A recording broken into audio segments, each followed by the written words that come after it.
L'arbre de vie dans la Bible, signification et leçons spirituelles. L'arbre de vie dans la Genèse. L'arbre de vie, d'abord introduit dans le Jardin d'Éden, se présente comme un symbole central et mystérieux dans le livre de la Genèse. Dans Genèse 2, verset 9, il est écrit « Et le Seigneur Dieu fit pousser du sol tout arbre agréable à la vue et bon pour la nourriture, l'arbre de vie également au milieu du jardin. » Cet arbre, distinct de tous les autres du jardin, occupe une place spéciale dans le récit biblique. Il n'est pas seulement une partie de la beauté à couper le souffle d'Éden, mais aussi un symbole de l'intention de Dieu pour l'immortalité, la vie intemporelle et le bien-être de l'humanité. L'arbre de vie n'est donc pas simplement une entité physique, mais aussi une représentation de la providence abondante de Dieu et de la possibilité de la vie éternelle. L'arbre de vie s'étend jusqu'au concept d'immortalité et à la providence divine. Il témoigne de la vie que Dieu avait prévue pour Adam et Ève, une vie sans mort, en parfaite harmonie avec leur environnement et leur Créateur. La présence de cet arbre dans le Jardin d'Éden signifie que l'immortalité était à portée de main pour l'humanité, offerte en cadeau par Dieu. Cet arbre représente plus que de simple subsistance. Il représente une vie soutenue par le divin, une vie qui va au-delà du domaine physique. Cela devient encore plus visible lorsqu'on le considère dans le contexte de la chute de l'homme. Le récit de la désobéissance d'Adam et Ève, qui a conduit à leur exil du jardin, est étroitement lié à l'arbre de vie.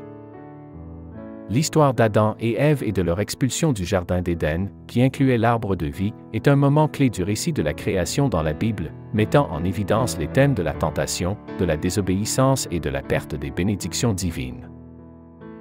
Dans le jardin d'Éden, tel que décrit dans le livre de la Genèse, Dieu plaça Adam et Ève au milieu des arbres, dont l'arbre de vie et l'arbre de la connaissance du bien et du mal. Dieu leur donna des commandements, comme indiqué dans Genèse 2, versets 16 à 17. Tu peux manger librement de tous les arbres du jardin. Mais de l'arbre de la connaissance du bien et du mal, tu ne devras pas manger, car le jour où tu en mangeras, tu mourras certainement. L'arbre de vie se dressait dans le jardin comme un symbole de vie éternelle. Cependant, le serpent, décrit comme le plus rusé de tous les animaux sauvages, tenta Ève de manger le fruit de l'arbre de la connaissance du bien et du mal. Ève succomba à la tentation et mangea le fruit, qu'elle partagea ensuite avec Adam, présent à ses côtés. Ce faisant, ils enfreignirent la règle de Dieu, comme mentionné dans Genèse 3, verset 6. En conséquence de leur désobéissance, les yeux d'Adam et Ève s'ouvrirent sur leur nudité, signalant une perte d'innocence et le début de la conscience morale. Dieu, découvrant leur désobéissance, prononça des jugements sur le serpent, Ève et Adam, y compris les douleurs de l'enfantement et le labeur du travail de la terre pour la subsistance. Plus significativement, dans Genèse 3, versets 22 à 23, Dieu dit « Voici, l'homme est devenu comme l'un de nous, pour connaître le bien et le mal. Et maintenant, craignons qu'il n'étende sa main, et qu'il prenne aussi de l'arbre de vie, et qu'il en mange et vive à jamais. » Par conséquent, le Seigneur Dieu l'expulsa du jardin d'Éden. Cet acte d'exil du jardin d'Éden signifiait qu'Adam et Ève n'avaient plus accès à l'arbre de vie. Cette mesure signifiait le refus de l'accès facile à la vie éternelle et à la communion ininterrompue avec Dieu qu'ils avaient autrefois appréciée. Ainsi, l'arbre de vie, autrefois apporté dans la beauté d'Éden, devint un symbole lointain de ce qui fut perdu en raison de la désobéissance. Il rappelait la vie qui aurait pu être s'ils étaient restés obéissants aux commandements de Dieu.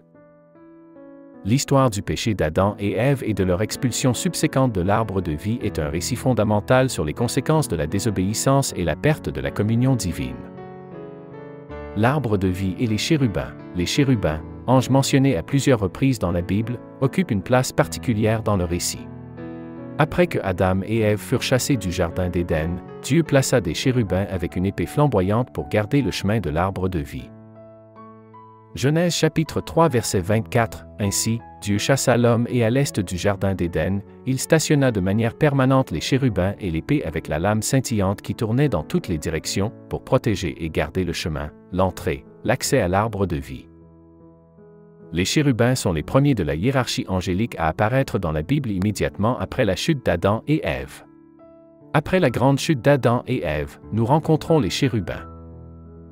Il était devenu futile pour Adam et Ève d'espérer la justice, la vie et le bonheur sous la première alliance qu'ils avaient conclue avec Dieu, car elle était irrémédiablement rompue et ne pouvait plus en être bénéfique.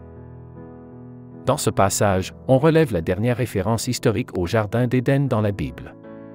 Dieu attribua à un groupe de chérubins la mission spécifique de garder. On interdit à Adam de s'approcher de l'arbre de vie, que ce soit par la force ou la ruse, car nul ne peut outrepasser la surveillance d'un ange. C'est là que se situe le grand dessein de ces anges.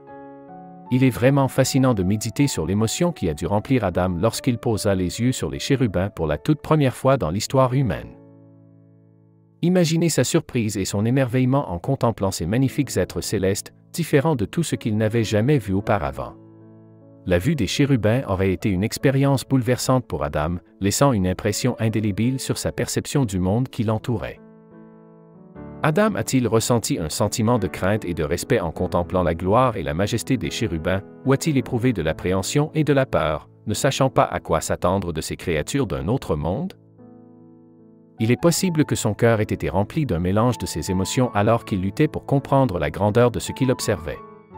Quelles que soient les émotions qu'Adam a pu ressentir, une chose est certaine, la vue des chérubins a dû être une expérience vraiment inoubliable qui a changé à jamais sa compréhension de l'univers. Il est incroyable de penser qu'un événement aussi important s'est produit il y a si longtemps, et pourtant l'impact de cette rencontre peut encore être ressenti aujourd'hui. La Bible n'indique pas que les chérubins avaient pour mission d'empêcher Adam et ses descendants d'accéder éternellement à l'arbre de vie. Leur rôle était de prévenir Adam et Ève de s'approcher de l'arbre de vie de la même manière qu'ils le faisaient avant leur désobéissance. Autant qu'Adam désirait revenir au Jardin d'Éden, les chérubins lui rappelaient qu'il avait transgressé la loi de Dieu. Jésus et l'arbre de vie, le grand prêtre d'Israël était autorisé à entrer dans le Saint des Saints une fois par an pour contempler le propitiatoire. L'arbre de vie dans le Nouveau Testament. Dans le Nouveau Testament, Jésus ne parle pas directement de l'arbre de vie de la même manière qu'il est présenté dans l'Ancien Testament ou dans le livre de l'Apocalypse. L'arbre de vie, dans le contexte des enseignements de Jésus, est plus métaphorique et est lié au concept de vie éternelle et de nourriture spirituelle, qui sont des thèmes centraux dans ses enseignements. Jésus parlait souvent en paraboles et utilisait des métaphores pour transmettre des vérités spirituelles plus profondes. Par exemple, dans Jean 15, versets 1 à 5, Jésus dit « Je suis le vrai cep et mon Père est le vigneron. Je suis le cep, vous êtes les sarments. Si quelqu'un demeure en moi et moi en lui, il porte beaucoup de fruits. Sans moi, vous ne pouvez rien faire. » Ici, l'image de la vigne et des sarments peut être comparée à l'arbre de vie. Elle souligne l'importance de rester connecté à Jésus pour une subsistance spirituelle dans la vie. De plus, le concept de vie éternelle, central à l'arbre de vie, est un thème récurrent dans les enseignements de Jésus. Dans Jean 3, verset 16, l'un des versets les plus connus, il est dit « Car Dieu a tant aimé le monde qu'il a donné son Fils unique, afin que quiconque croit en lui ne périsse point, mais qu'il ait la vie éternelle. » Ici, Jésus parle de l'idée de vivre éternellement, similaire à la qualité de vie donnée par l'arbre de vie. Cette vie éternelle peut être atteinte en croyant en lui. Bien que Jésus ne discute pas explicitement de l'arbre de vie. Les thèmes qui lui sont associés, tels que la vie éternelle, la nourriture spirituelle et l'importance d'une relation profonde et soutenue avec Dieu, sont imprégnés dans ses enseignements. Dans ses récits et enseignements, Jésus utilisait des exemples similaires en signification à l'arbre de vie. Il mettait l'accent sur l'idée de vivre éternellement et de trouver un bonheur spirituel véritable en croyant en lui et en restant étroitement lié à Jésus. L'arbre de vie dans l'Apocalypse, le seul endroit dans le Nouveau Testament où l'arbre de vie est mentionné est dans le livre de l'Apocalypse, et chaque fois qu'il est mentionné, la phrase revêt une signification cosmique et spirituelle. Une promesse est faite dans Apocalypse 2, verset 7, selon laquelle celui qui l'emporte mangera de cet arbre, situé dans le paradis de Dieu. Nous voyons cet arbre fantastique dans la nouvelle terre. À travers le monde, il existe d'innombrables villes qui offrent leur propre charme unique et leur beauté, chacune avec son propre ensemble d'attractions et de significations culturelles. Malgré cela, une ville occupe une place spéciale dans nos cœurs, celle à laquelle nous attendons toujours de retourner à la fin de tout voyage. Cette ville est un lieu de confort et de familiarité, où nous ressentons un sentiment d'appartenance et de paix. Curieusement, le mot « ville » est mentionné 11 fois dans le livre de l'Apocalypse, spécifiquement dans les chapitres 21 et 22. Ces références ne sont pas simplement des figures de style, mais plutôt une indication claire d'un lieu réel qui est décrit. Cette ville est là où Dieu et son peuple coexisteront en parfaite harmonie et unité, libres de toute forme de mal et de souffrance. C'est un lieu d'espoir et de promesse, un véritable paradis qui attend tous ceux qui croient en la parole de Dieu, et parce que nous vivrons dans cette ville avec nos corps physiquement ressuscités, nous aurons besoin d'une ville physique pour y vivre. Ce n'est pas juste une idée, c'est un lieu réel. La cité céleste, Jérusalem, est une ville. Tout au long de l'histoire, les humains ont eu un profond désir d'un lieu qu'ils pourraient appeler chez eux, une ville qui incarne leurs valeurs et leurs croyances. Ce désir d'une ville peut être retracé jusqu'à des temps anciens, comme illustré dans l'histoire biblique d'Abraham. Dans le chapitre 11 du livre des Hébreux, nous apprenons la recherche d'Abraham d'une cité dont le constructeur et le créateur étaient Dieu. La Nouvelle Jérusalem est une ville qui est au ciel. Apocalypse 21 verset 2 dit « Et je vis descendre du ciel, d'auprès de Dieu, la ville sainte, la Nouvelle Jérusalem, préparée comme une épouse qui s'est parée pour son époux. » Nous voyons dans Apocalypse 21 verset 2 que cette cité sainte était prête et qu'elle descendait du ciel, d'auprès de Dieu. Et la phrase « prête » implique que la Nouvelle Jérusalem avait déjà été achevée à ce moment-là. Jean ne dit pas qu'il a vu la Nouvelle Jérusalem créée. Il prétend avoir vu la Nouvelle Jérusalem émerger des cieux. Une cité sainte sera celle où aucun mensonge ne sera prononcé en 100 millions d'années. Aucune parole malveillante ne sera jamais dite. Aucune affaire douteuse ne sera jamais discutée. Aucune image impure ne sera jamais vue. Aucune corruption de la vie ne se manifestera. Elle sera sainte parce que chacun en elle sera saint. Vous ne pouvez pas entrer dans la ville sainte à moins d'être né de nouveau et d'avoir été au ciel. Le ciel est le lieu de la ville sainte. Non seulement c'est une ville sainte, mais la Bible dit que c'est un lieu où les portes sont faites de perles. Vous savez, nous n'avons pas inventé cela. Ce n'est pas une légende. C'est directement tiré de la Bible. Apocalypse 21 versets 12 à 21. Elle avait un mur massif et élevé avec 12 grandes portes, et aux portes étaient postés 12 anges. Et sur les portes étaient inscrits les noms des 12 tribus des fils d'Israël. Du côté est, il y avait 3 portes, du nord, 3 portes, du sud, 3 portes, et de l'ouest, 3 portes. Et le mur de la ville avait 12 fondements et sur eux étaient écrits les 12 noms des 12 apôtres de l'agneau, Christ. Celui qui parlait avec moi avait une canne de mesure en or pour mesurer la ville, ses portes et son mur. La ville était disposée en forme de carré, sa longueur étant égale à sa largeur. Et il mesura la ville avec sa canne, 12 000 stades, environ 1400 miles. Sa longueur, sa largeur et sa hauteur sont égales. Il mesura aussi son mur, 144 coudées, environ 200 pieds, selon les mesures humaines, qui sont aussi des mesures angéliques. Le mur était construit de jaspe et la ville était en or pur, transparente comme du cristal clair. Les pierres fondamentales du mur de la ville étaient ornées de toutes sortes de pierres précieuses. La première pierre fondamentale était le jaspe, la deuxième le saphir, la troisième la chalcédoine, la quatrième l'émeraude, la cinquième la sardoine, la sixième la sardoine, la septième la chrysolite, le topaze jaune, la huitième la béryl, la neuvième le topaze, la dixième la chrysoprase, la onzième l'hyacinthe, la douzième l'améthyste, et les 12 portes étaient 12 perles. Chaque porte séparée était d'une seule perle et la rue, large voie, de la ville était en or pur, comme du cristal transparent.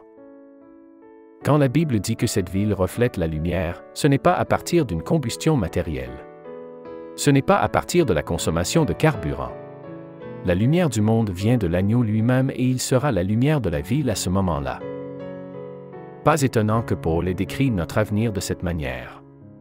Dans 1 Corinthiens 2 verset 9, il a dit « Mais, comme il est écrit dans l'Écriture, ce que l'œil n'a pas vu, que l'oreille n'a pas entendu, et qui n'est pas monté au cœur de l'homme. » Toutes les choses que Dieu a préparées pour ceux qui l'aiment, qui le tiennent en une révérence affectueuse, qui lui obéissent, et qui reconnaissent avec gratitude les bienfaits qu'il a accordés. Nous aurons le privilège de jouir du fruit du même arbre qui a nourri Adam et Ève, les premiers êtres humains. Ce fruit sera disponible pour nous gratuitement, indiquant la bénédiction de ce temps.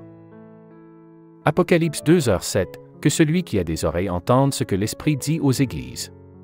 À celui qui remporte la victoire sur le monde en croyant que Jésus est le Fils de Dieu, je donnerai le privilège de manger du fruit de l'arbre de vie, situé dans le paradis de Dieu.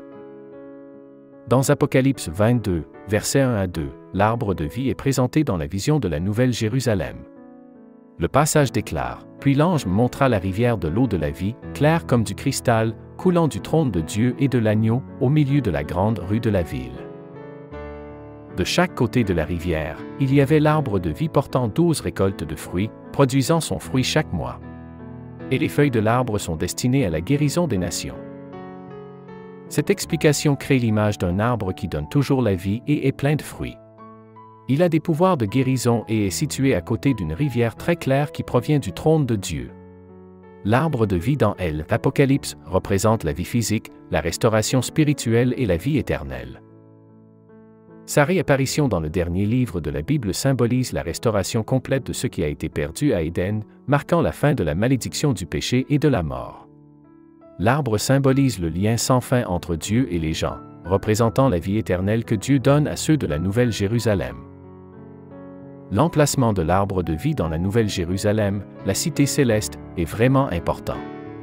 Il se trouve des deux côtés de la rivière de la vie qui coule directement du trône de Dieu. Cela montre à quel point l'arbre de vie est central et significatif dans cette ville spéciale faite par Dieu. Cette position reflète l'accessibilité et l'abondance de l'arbre, suggérant que la vie qu'il offre est librement disponible pour tous dans la ville, soulignant une fois de plus la provision et la présence ininterrompue de Dieu. L'arbre de vie est décrit comme portant 12 sortes de fruits, produisant une nouvelle récolte chaque mois. Cette nature continue de porteur de fruits illustre l'abondance et la diversité sans fin des provisions de Dieu. De plus, on dit que les feuilles de l'arbre sont pour la guérison des nations. Cette guérison n'est pas seulement physique mais représente la réconciliation et la restauration de tous les peuples, une guérison des divisions et des blessures qui ont tourmenté l'humanité tout au long de l'histoire. Dans l'ensemble, la représentation de l'arbre de vie dans Apocalypse 22 versets 1 à 2 est riche en imagerie. Elle représente l'aboutissement du plan de Dieu pour la restauration et la vie éternelle, se tenant en évidence dans la Nouvelle Jérusalem.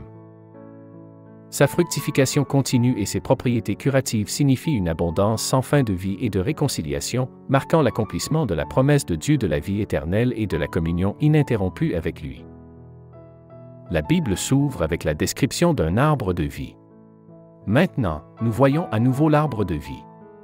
Il est un peu difficile d'imaginer ce paysage pittoresque dans nos esprits. Il est possible que lorsque Jean parle d'une grande rue, il fasse référence à une rue avec une rivière qui la traverse et qu'il y ait un grand arbre, ou une série d'arbres, qui poussent avec leurs racines de chaque côté de la rivière. La réapparition de l'arbre de vie indique la restauration complète de toutes choses. Les feuilles de l'arbre étaient pour la guérison des nations. Le mot pour guérison en grec est thérapeia, et c'est à partir de ce mot que nous obtenons le mot français thérapeutique. Le mot grec est presque directement transcrit en français. Dans l'état éternel, la malédiction ne sera plus, l'accès à l'arbre de vie sera restauré et les ténèbres disparaîtront à jamais. Éden sera restauré. Au ciel, il n'y a plus de malédiction. Depuis la chute, l'homme et la création ont vécu avec les effets de la malédiction décrite dans Genèse 3. Dans le nouveau ciel et la nouvelle terre, ils disparaissent pour toujours. À la place de la malédiction, le trône de Dieu et de l'agneau seront en elle. C'est un échange intéressant. Le ciel sera l'endroit où le peuple de Dieu pourra continuer à le servir et à travailler pour lui. D'un autre côté, cela représente la pure béatitude du service plutôt que la peine laborieuse de la malédiction. Le ciel sera un endroit où le peuple de Dieu pourra voir la face de Dieu, un lieu où ils pourront avoir une communion étroite et personnelle avec Dieu. Bien que Moïse n'ait pas eu l'occasion de voir Dieu face à face, tous ceux qui atteignent le ciel pourront éventuellement le faire. Exode 33 versets 20 à 23, mais il dit, « Tu ne peux pas voir ma face, car aucun homme ne me verra et ne vivra. » Alors le Seigneur dit, « Voici, il y a un endroit à côté de moi et tu te tiendras là sur le rocher, et pendant que ma gloire passe, je te mettrai dans une fente du rocher et te protégerai de ma main jusqu'à ce que je sois passé. Ensuite, j'enlèverai ma main et tu verras mon dos et mon visage ne sera pas vu. » Le ciel sera un endroit où le peuple de Dieu sera identifié à son Dieu, et il n'y aura jamais de question sur le fait de savoir s'ils lui appartiennent ou non. Le ciel est un lieu de lumière. La lumière ne vient pas d'une source artificielle, pas même du soleil. Plutôt, la lumière vient de Dieu lui-même. Le ciel sera un lieu où le peuple de Dieu profitera d'un règne éternel. Contrairement à la durée limitée du millénium, cela se poursuivra indéfiniment. Une fois de plus, les êtres humains tireront leur force et leur vitalité de cet arbre. L'arbre ne produira pas une seule récolte, mais 12 au total. Le fruit n'est pas seulement là pour être admiré, mais consommé. Pour la troisième fois dans Apocalypse 21 à 22, les habitants de la nouvelle terre sont appelés nations. Les nations ne vont pas être éradiquées, mais plutôt guéries. Mais puisque nous ne ressentirons ni douleur ni maladie au ciel, à quoi servent les feuilles pour la guérison? Peut-être qu'elles auront, tout comme les fruits de l'arbre, des propriétés qui soutiennent ou améliorent la vie, aidant les gens à maintenir leur santé et leur énergie. Dans Genèse 2, l'arbre de vie est mentionné 3 fois. Dans l'Apocalypse, l'arbre de vie est mentionné 4 fois, dont 3 occurrences se produisent dans le dernier chapitre. Nous avons été informés que l'arbre de vie peut actuellement être trouvé au paradis. La nouvelle Jérusalem elle-même, également dans le ciel actuel, sera descendue, l'arbre de vie et tout, est placé sur la nouvelle terre. Apocalypse 21 verset 2, « Et je vis la sainte cité, la nouvelle Jérusalem, descendre du ciel d'auprès de Dieu, parée comme une mariée pour son époux. » La présence de l'arbre de vie suggère une provision surnaturelle de vie alors qu'Adam et Ève consomment le fruit fourni par leur Créateur. Adam et Ève étaient conçus pour vivre éternellement, mais pour le faire, ils devaient probablement manger du fruit de l'arbre de vie. Une fois qu'ils ont péché, ils ont été chassés du jardin, déconnectés de l'arbre et soumis à la mort physique, tout comme ils avaient subi la mort spirituelle. La mort a été la force dominante de toute l'histoire depuis Éden. En revanche, dans la nouvelle terre, nous aurons à nouveau un accès illimité à l'arbre de vie. Il est important de noter qu'il n'est pas fait référence à un arbre de la connaissance du bien et du mal pour nous mettre à l'épreuve. Nous voyons l'arbre de vie dans le livre de l'Apocalypse. Pourquoi? L'objectif principal n'était pas de révéler un calendrier pour les événements futurs, mais de préparer les gens à ce qui allait se passer. Divers prix sont donnés à ceux qui persévèrent, le droit de manger de l'arbre de vie dans le paradis de Dieu, de ne jamais être blessé par la seconde mort, de manger la manne cachée et de recevoir une pierre blanche avec un nouveau nom secret dessus. D'avoir l'autorité de gouverner les nations, de s'asseoir avec Jésus sur son trône, d'être habillé en blanc et de devenir un pilier dans le temple de Dieu, portant son nom et ne le quittant jamais. Par-dessus tout et au-delà de toute la souffrance, le croyant vainqueur est promis une place dans le nouveau ciel et la nouvelle terre, ayant la présence de Dieu pour toujours et à jamais. C'est une perspective glorieuse. L'arbre de vie en Christ. L'arbre de vie est souvent vu comme un symbole de Jésus-Christ. Ce symbolisme découle du parallèle entre l'arbre offrant la vie à Éden et Christ offrant la vie éternelle par son sacrifice. Comme le dit le Christ dans Jean 15 verset 5, « Je suis le CEP, vous êtes les sarments. Celui qui demeure en moi et en qui je demeure porte beaucoup de fruits, car sans moi, vous ne pouvez rien faire. » Ici, le Christ se compare à un arbre donnant la vie, mettant en évidence le lien entre l'arbre de vie et son rôle en tant que source de vie spirituelle et de nourriture. L'arbre de vie est étroitement lié au thème du salut et de la rédemption. Après la chute de l'homme, l'accès à l'arbre de vie est restreint, illustrant la séparation entre l'humanité et Dieu en raison du péché. Dans Apocalypse 22 verset 14, il est dit « Heureux ceux qui lavent leurs robes, afin d'avoir droit à l'arbre de vie et d'entrer par les portes dans la ville. » Ce passage lie l'arbre de vie à la rédemption offerte par le Christ, suggérant que par lui, nous retrouvons l'accès à la vie et aux bénédictions originellement prévues à Éden. L'arbre de vie agit comme un récit et un pont entre le livre de la Genèse et le livre de l'Apocalypse, résumant la grande histoire de la Bible. Il apparaît d'abord dans la perfection d'Éden dans Genèse 2 verset 9 et réapparaît dans l'Apocalypse, dans la nouvelle Jérusalem restaurée et parfaite.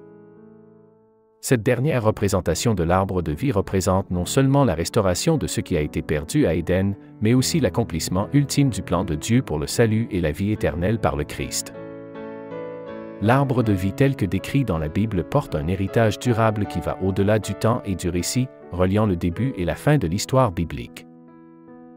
sa première apparition dans le jardin parfait d'Éden, Genèse 2 verset 9, et sa révélation finale dans la cité céleste de la Nouvelle Jérusalem, Apocalypse 22 versets 1 à 2, encadrent le récit biblique, offrant un fil conducteur cohérent de la provision divine et de la présence. L'arbre de vie se présente comme un puissant témoignage du plan éternel de Dieu pour l'humanité, représentant non seulement la continuité de la vie et la grâce de Dieu, mais aussi la restauration et l'accomplissement de ses promesses. Ce symbole durable, offrant guérison et vie éternelle, reflète l'histoire principale de la Bible. Un chemin du début de tout jusqu'au salut, montrant l'amour et le soin constant et sans fin de Dieu pour les gens. Le voyage biblique de l'arbre de vie. L'arbre de vie dans l'Ancien Testament sert de symbole profond de la provision et de la présence de Dieu. Initialement, dans Genèse 2 verset 9, c'est un arbre littéral dans le jardin d'Éden représentant la vie dans les bénédictions de Dieu. Cependant, à mesure que le récit progresse, sa présence devient plus symbolique, reflétant la sagesse, la vie et la subsistance qui viennent de Dieu. Par exemple, dans Proverbe 3 verset 18, la sagesse est décrite comme un arbre de vie pour ceux qui la saisissent, ceux qui la retiennent seront bénis. Cette métaphore étend la signification de l'arbre au-delà d'Éden. Dans les livres poétiques des psaumes et des proverbes de la Bible, l'arbre de vie est utilisé comme un symbole ou une image pour représenter un bon comportement, la sagesse et la vie. Dans les psaumes, les justes sont comparés à un arbre planté près des cours d'eau. Psaume 1 verset 3, résonnant avec les qualités vivifiantes de l'arbre de vie. Les proverbes utilisent la métaphore de l'arbre de vie pour représenter la sagesse et l'accomplissement. Par exemple, dans Proverbe 11 verset 30, il est dit « Le fruit du juste est un arbre de vie et celui qui est sage sauve des vies. » Ici, l'arbre illustre non seulement la vie, mais la nature nourricière et soutenante de la sagesse et de la droiture. De manière intéressante, l'arbre de vie est notablement absent lors d'événements et de prophéties bibliques majeures. Par exemple, pendant l'Exode, les errances dans le désert, et même dans les principaux livres prophétiques tels qu'Isaïe, Jérémie et Ézéchiel, il n'y a aucune mention directe de l'arbre. Cette absence peut être vue comme représentative en elle-même, représentant la distance entre l'humanité et la vie divine et les bénédictions que l'arbre illustre. Le manque de sa présence et les récits d'exil et de souffrance pourraient signifier l'isolement spirituel et à quel point nous sommes loin de la vie parfaite à Éden, où tout était en harmonie avec ce que Dieu fournissait. Le voyage biblique de l'arbre de vie n'est pas simplement un récit chronologique. C'est un voyage spirituel et métaphorique. D'un arbre littéral à Éden à un symbole de sagesse et de droiture dans les psaumes et les proverbes, sa présence et son absence, et la Bible en dit long sur la relation de l'humanité avec Dieu, la vie et la sagesse. L'arbre de vie demeure comme un rappel sans fin de la provision de Dieu, un symbole de soutien spirituel et une métaphore de la quête de droiture et de sagesse. Prions. Père Céleste, en pensant à la dernière fois que nous voyons l'arbre de vie dans la Bible, cela nous remplit d'espoir et d'émerveillement. Cet arbre, symbolisant la vie éternelle et ton amour sans fin, nous rappelle le paradis que tu as promis. Nous prions pour chacun réuni ici, que nos vies soient nourries par ta grâce. Tout comme les feuilles de l'arbre de vie offrent la guérison aux nations. Puissions-nous croître dans la compréhension, la gentillesse et la compassion, enracinés profondément dans ta parole, dans ton amour. Lors des moments difficiles et incertains, puisses-tu être notre lumière et notre réconfort, nous guidant vers cette vision de vie éternelle en ta présence. Aide-nous à chercher ta présence en tout ce que nous faisons, en nous confiant en tes promesses et en marchant sur le chemin que tu as tracé devant nous. Guide-nous dans notre vie et quand notre temps viendra, emmène-nous dans le jardin éternel où se trouve l'arbre de vie, brillant comme un signe de ta paix et bonheur sans fin. Au nom saint, nous prions. Amen.